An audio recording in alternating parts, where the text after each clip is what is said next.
the public reaction when they first saw it, in my opinion, you know, Filthy ideally needs to be seen with a crowd. You know, that's the best way to see it, because there's so much going on. There's so many special effects and so many, you know, money shots that it's amazing. When you watch the movie with a crowd, you'll be amazed at how people react to almost every other scene. I think Krista can. Yeah, she's been to a lot of screenings. Yeah, that's what I love the most. It's actually watching the audience watch the film. And I remember when it premiered at, you know, Parkside Theater, we had a packed theater. It was almost sold out. Yeah. And I'm just sitting there watching, and I could not stop laughing at the reaction. People were literally, you know, squirming in their chairs, screaming, covering their face, and it was pretty neat, really neat. Is the violence excessive? Did people get grossed out? Yes. We've had a lot of walkouts, which I consider kind of a badge of honor, like we did our job well. Yeah.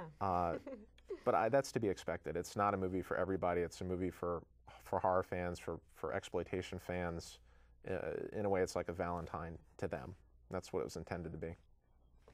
Our lighting crew, our director of photography, his name is Dave A. Barrett.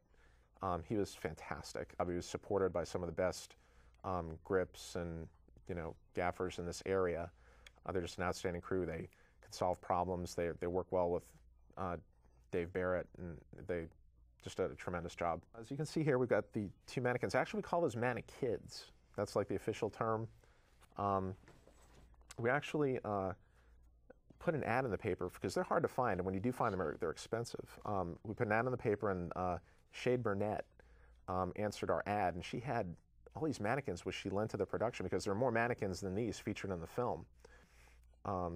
But incidentally, these were real child-sized mannequids that were embellished by Joy and Brian, our makeup artist. This is Pussy's homemade little weapon, featured at the end of the movie, when she's pretty crafty, I must say. And I'd say some of the other props we had in one scene in the movie, Dana Diamond, the reporter, has a cat's head stuffed in her mouth, which was created by Joy and Brian, which was a great prop. People love that. And of course the bobbing scene, which I'm sure you've seen and a few people know about. They are part of a male member has been severed, and they kind of float in this bobbing for apples type of barrel thing. And those were all created by the makeup department, and they, you know, it was great. Turned out to be a very controversial scene. We need to do this. Well, actually, you know, there's a rumor going around. I don't know if I could say this, but there's a rumor going around that those were not testicles, that they were actually fetuses. And that's not true. So I want to kind of clear the air here for the first time ever. You know what? It was a lot of hard, you know, serious work, but every single second of it was so much fun, was it not?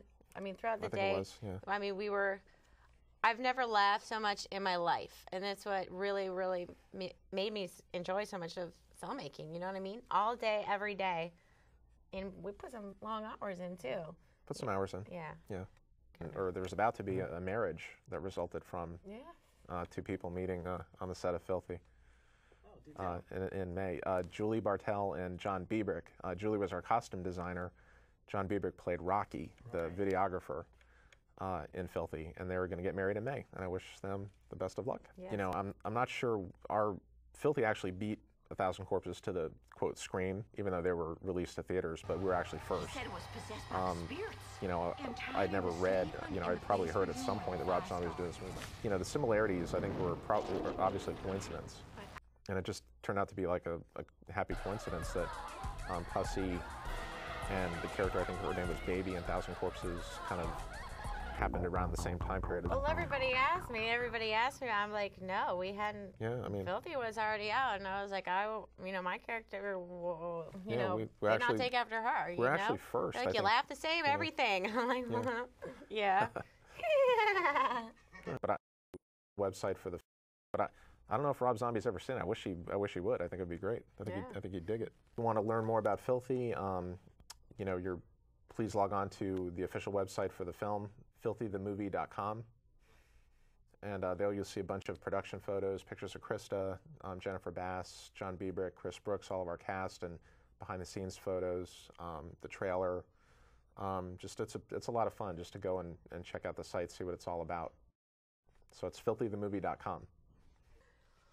All right, hold on. Before we close, I just want to give a shout out to Scream at the Wall! Woo! Cool. That went pretty well. What do you think? Thanks, that was great.